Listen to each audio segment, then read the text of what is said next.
आकाशवाणी मुंबई. मी राजेश शिरभाते. विजया सहजराव. प्रादेशिक बातम्या देत आहोत. ठळक बातम्या. प्रधानमंत्री नरेंद्र मोदी यांनी स्वच्छ भारत शहरी अभियानाचा दुसरा टप्पा आणि अमृत अभियान 2 ला केला प्रारंभ.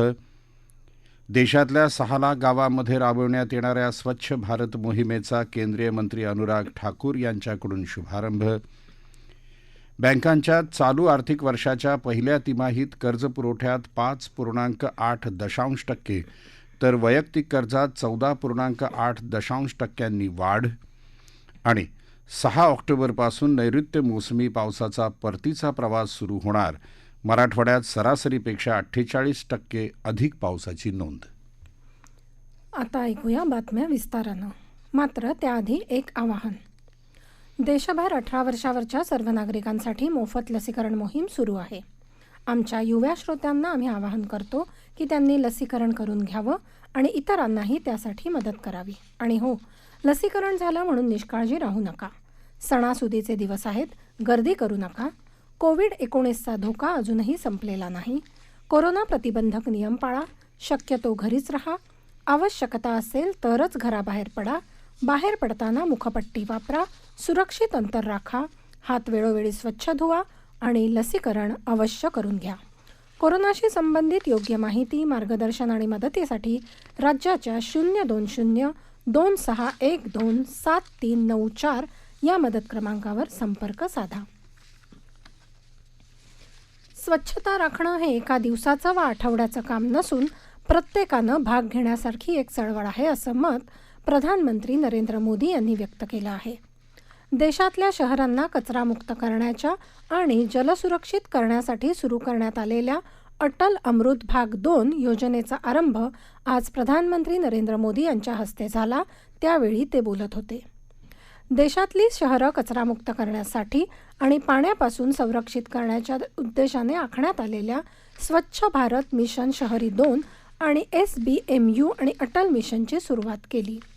सातत्यपूर्ण विकास कार्यक्रमाचं जे लक्ष्य 2030 पर्यंत ठेवण्यात आलं आहे ते प्राप्त करण्याच्या दृष्टीने टाकलेलं हे महत्त्वाचं पाऊल असून या कार्यक्रमाच्या माध्यमातून वाढत्या शहरीकरणाचं आणि त्यामुळे निर्माण होणारे प्रश्न सोडवण्यास मदत होणार आहे.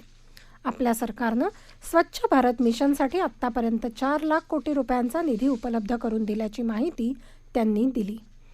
यावेळी गृहनिर्माण आणि शहर मंत्री हरदीप सिंग पुरी, जलशक्ती मंत्री गजेंद्र सिंग शेखावत आदी मान्यवर उपस्थित होते. राष्ट्रपती रामनाथ कोविंद यांना वाढदिवसानिमित्त उपराष्ट्रपती व्यंकय्या नायडू यांनी शुभेच्छा दिल्या आहेत. नायडू यांनी आपल्या ट्विट संदेशात राष्ट्रपतींचा साधेपणा, उच्च नीती तत्वांचा उल्लेख करत त्यांच्या आरोग्याची कामना केली आहे.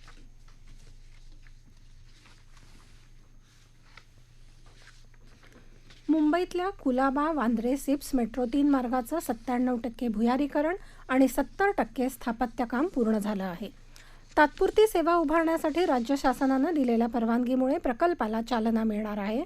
तसंच पहिल्या नमुना ट्रेनच्या चाचणीला सुरुवात करून आपण आणखी एक महत्त्वाचा टप्पा गाठणार असल्याचं मुंबई मेट्रो रेल कॉर्पोरेशनचे व्यवस्थापकीय संचालक रणजित सिंग देओल यांनी म्हटलं आहे. या तात्पुरत्या सेवा उभारण्याचं काम 2.5 महिन्यात पूर्ण होईल असं त्यांनी सांगितलं. माहिती आणि प्रसारण मंत्री अनुराग सिंग ठाकूर यांनी आज प्रयागराजहून स्वच्छ भारत कार्यक्रमाचा आरंभ केला. चंद्रशेखर आझादांच्या पुतळ्याला हार घालून आणि चंद्रशेखर आझाद उद्यानात रोप लावून त्यांनी स्वच्छता मोहिमेचा आरंभ केला. स्वच्छता मोहिमेचा महिनाभर चालणारा हा कार्यक्रम म्हणजे आझादी का अमृत महोत्सव उपक्रमाचा एक भाग आहे. स्वच्छतेबद्दल लोकांमध्ये जागरूकता निर्माण करून कचरा निर्मूलनात सहभागी होण्यासाठी त्यांना प्रवृत्त करणं तसंच पुनर्वापर न करता येणाऱ्या प्लॅस्टिकचं उच्चाटन अशी या मोहिमेमागील उद्दिष्ट आहेत. देशभरातील 744 जिल्ह्यांमधील 6 लाख गावांमध्ये ही मोहीम राबवली जाणार आहे. त्यासाठी नेहरू युवा संघटन आणि इतर संलग्न युवा क्लब तसंच राष्ट्रीय सेवा योजनेशी संबंधित संस्थांच्या माध्यमातून या मोहिमेला चालना मिळेल. या प्रादेशिक बातम्या आकाशवाणीच्या मुंबई केंद्रावरून देत आहोत. आकाशवाणीच्या मराठी बातम्या www.newsonairgov.in/marathi या संकेतस्थळावर वाचता येतील. कोविड-19 से बचाव और सुरक्षित रहने के 3 उपाय। मास्क लगाएं, 2 गज दूरी है जरूरी, सुरक्षित दूरी रखें, हाथ और मुंह साफ रखें।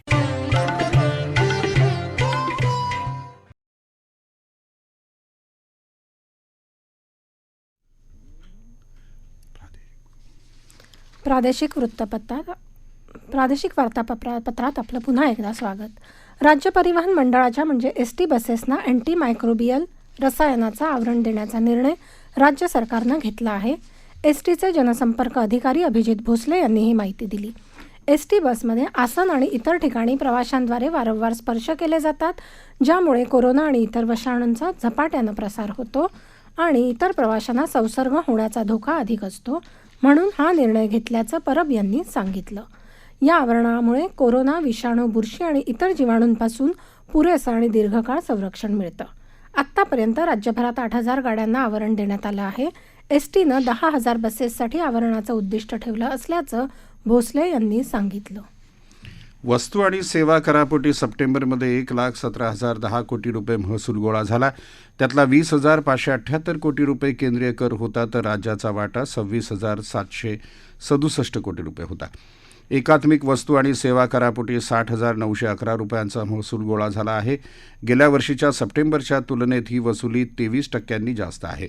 आयात मालावरच्या करवसुलीत 30%, तर देशांतर्गत व्यवहार आणि आयात सेवांवरच्या करवसुलीत 20% वाढ नोंदवली गेली। चालू आर्थिक वर्षाच्या पहिल्या तिमाहीत मिळालेल्या जीएसटी महसुलापेक्षा दुसऱ्या तिमाहीत सरासरी दरमहा वसुली 5% वाढली। पहिल्या तिमाहीत सरासरी दरमहा वसुली 1,10,000 कोटी रुपये होती, तर दुसऱ्या तिमाहीत ती 1,15,000 कोटी रुपये झाली। देशाची अर्थव्यवस्था वेगानं सावरत असल्याचं हे निर्देशक आहे।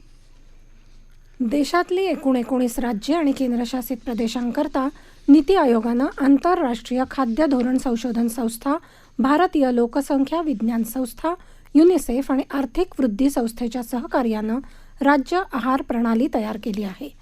या प्रणालीच्या मदतीनं संबंधित राज्यांमध्ये संशोधन आणि त्याद्वारे गोळा केलेल्या माहितीचं महत्त्वाचं संकलन करता येईल। चालू आर्थिक वर्षाच्या पहिल्या तिमाहीदरम्यान बँकांनी केलेला कर्जपुरवठा 5.8% वाढला आहे। वैयक्तिक कर्ज 14.8% वाढली, मात्र औद्योगिक क्षेत्राला केलेल्या कर्जपुरवठ्यात घट झाल्याचं दिसून आलं। वैयक्तिक कर्जांचं प्रमाण 5 वर्षापूर्वी 34.2% होतं, ते यंदा 43.3% झालं आहे। एकूण कर्जदारांमध्ये महिलांचं प्रमाण 22% आहे।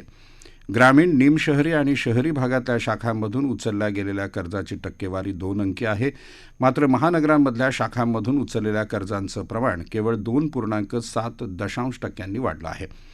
5 वर्षापूर्वी सरकारी बँकांमधून कर्जाची उचल 69% होती, ती आता 58% झाली आहे।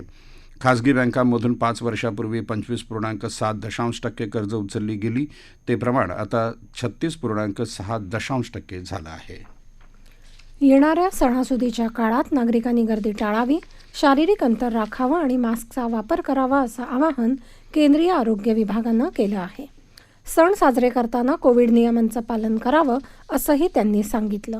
उपचाराधीन कोविड रुग्णसंख्या सध्या केरळ राज्यात सर्वाधिक असून हे प्रमाण देशातल्या कोरोना रुग्णांच्या 52% असल्याची माहिती त्यांनी दिली। महाराष्ट्रात 40,000पेक्षा अधिक कोरोना रुग्ण असल्याबाबतही त्यांनी चिंता व्यक्त केली।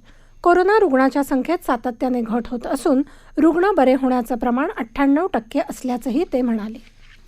देशात सुरू असलेल्या कोविड प्रतिबंधक लसीकरण मोहिमेत आजवर 89,02 लाखाहून अधिक लसीच्या मात्रा देण्यात आल्या आहेत। काल दिवसभरात 64,40,000हून जास्त जणांना लसीची मात्रा देण्यात आल्याची माहिती आरोग्य मंत्रालयानं दिली आहे। देशात काल दिवसभरात 28,000 जण कोरोनामुक्त झाले, तर 26,000 नव्या कोरोनाबाधित रुग्णांची नोंद झाली। देशात कोरोनाच्या सक्रिय रुग्णांची संख्या घसरून 2,75,224 वर पोहोचली आहे। मागच्या 194 दिवसांमधील ही सर्वात कमी सक्रिय रुग्णसंख्या आहे। देशात सक्रिय रुग्णांचं प्रमाण सध्या 0.82% इतकं झालं असून मागच्या मार्चपासून प्रथमच हे प्रमाण नोंदवण्यात आलं आहे। देशाचा रुग्ण बरे होण्याचा दर आता 97.86% झाला आहे, असं आरोग्य मंत्रालयानं सांगितलं आहे। दरम्यान सरकारनं कोविड-19 प्रतिबंधक लसीच्या आयातीवरच्या सीमाशुल्क माफीला या वर्षअखेरपर्यंत मुदतवाढ दिली आहे। राज्यात काल कोविड-19चे 3,198 रुग्ण बरे होऊन घरी गेले। 3,036 नव्या रुग्णांची नोंद झाली, तर 56 रुग्णांचा मृत्यू झाला। मुंबईत काल 414 रुग्ण बरे झाल्यानं त्यांना रुग्णालयातून सुट्टी दिली. मुंबईत आतापर्यंत 7,19,632 रुग्ण कोरोनामुक्त झाले आहेत. काल 558 नवीन रुग्णांची नोंद झाली. मुंबईत आतापर्यंत रुग्णांची संख्या 7,42,996 झाली असून मुंबईतला रुग्ण दुपटीचा कालावधी 1,151 दिवसांवर आला. देशात यंदा वायव्य भारताच्या काही भागातून 6 ऑक्टोबरपासून नैऋत्य मोसमी पावसाचा परतीचा प्रवास सुरू होईल असा अंदाज भारतीय हवामान विभागानं वर्तवला आहे. नैऋत्य मोसमी पावसाच्या परतीच्या प्रवासाच्या दृष्टीनं अरबी समुद्रात अनुकूल परिस्थिती निर्माण झाली असल्याची माहिती हवामान विभागाचे महासंचालक मृत्युंजय मोहोपात्रा यांनी दिली.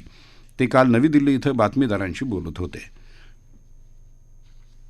यंदाच्या नैऋत्य मोसमी पावसात देशात सरासरी 874.6 मिलीमीटर इतका पाऊस झाल्याची माहिती भारतीय हवामान विभागानं दिली आहे. हे प्रमाण सरासरीपेक्षा 1% कमी आहे. मात्र त्याचवेळी महाराष्ट्रात सरासरीपेक्षा 19% जास्त पाऊस झाल्याचं हवामान विभागानं कळवलं आहे. वाशिम जिल्ह्याच्या ग्रामीण भागात ज्या ठिकाणी लसीकरणाचं प्रमाण कमी आहे अशा 100 गावांमध्ये जिल्हा प्रशासनानं 28 सप्टेंबर ते 2 ऑक्टोबर या काळात लसीकरणाची धडक मोहीम सुरू केली आहे. या अंतर्गत गेल्या 2 दिवसात 26,706 नागरिकांचं लसीकरण करण्यात आलं. देशाच्या स्वातंत्र्य लढ्यात अनेक घटना आणि त्या जिथं झाल्या ती ठिकाणंही इतिहासात अजरामर झाली आहेत. आज आपण माहिती घेऊयात गांधीजींच्या चले जाव नाऱ्याला साथ देत इंग्रजांविरुद्ध प्राणाची आहुती देणाऱ्या पालघर जिल्ह्यातल्या चिंचणी या गावाबद्दल. 9 ऑगस्ट 1942ला गांधीजींनी चले जावची घोषणा दिल्यानंतर या भागातल्या तरुणांमध्ये नवचैतन्य संचारलं आणि गावातल्या तरुण स्वयंसेवकांनी 11 ऑगस्टला गावातून मिरवणूक काढून सभा घेतली. त्यांना शोधून काढण्यासाठी फौजदारानं अनेक नागरिकांना अमानुष मारहाण सुरू केली. तरी देखील चळवळीतल्या अनेक तरुणांना गावातल्या जनतेने निर्भयपणे आश्रय दिला. नमस्कार, मी निकिता मनोज अंबिरे. हे जे शहीद आहेत चिंतामण लक्ष्मण बारी ह्यांची मी नात. आमचे हे आजोबा गांधीजींनी जेव्हा चले जाओ ही चळवळ चालू केली 1942मध्ये, त्यांना प्रोत्साहन भेटलं त्या गोष्टीसाठी. तेव्हा माझे आजोबा आणि त्यांच्यासोबत जे सहकारी होते ते त्यांच्यात सहभागी झाले. हे रोखण्यासाठी इंग्रजांनी जेव्हा गोळीबार केला तेव्हा त्या गोळीबारमध्ये हे आमचे आजोबा त्यांना गोळी लागली आणि ते शहीद झाले. ते ज्या ठिकाणी शहीद झाले केडी हायस्कूलमध्ये, त्या ठिकाणी त्यांच्या स्मरणार्थ एक स्मारकसुद्धा उभारण्यात आलेलं आहे. इंग्रजांच्या पोलिसांनी त्यांना शोधून काढलं. फौजदारांना त्यांना अक्षरशः उलटून आदळलं, अत्यंत क्रूरपणे ठेचलं, रक्तबंबाळ केलं. मात्र तरी देखील त्यांनी अखेरपर्यंत पोलिसांपुढे मान झुकवली नाही आणि चिंचणीची ही भूमी हुतात्म्याच्या रक्तानं पावन झाली. ठळक बातम्या पुन्हा एकदा. प्रधानमंत्री नरेंद्र मोदी यांनी स्वच्छ भारत शहरी अभियानाचा दुसरा टप्पा आणि अमृत अभियान 2ला केला प्रारंभ.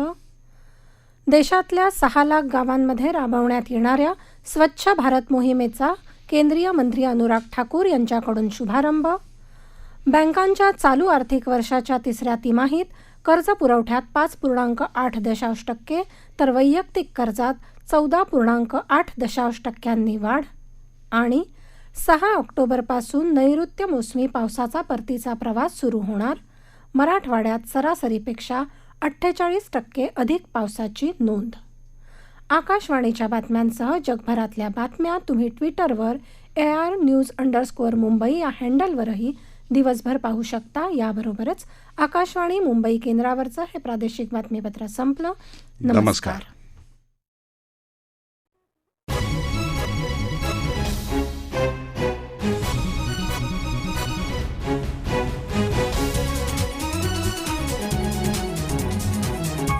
Thank you.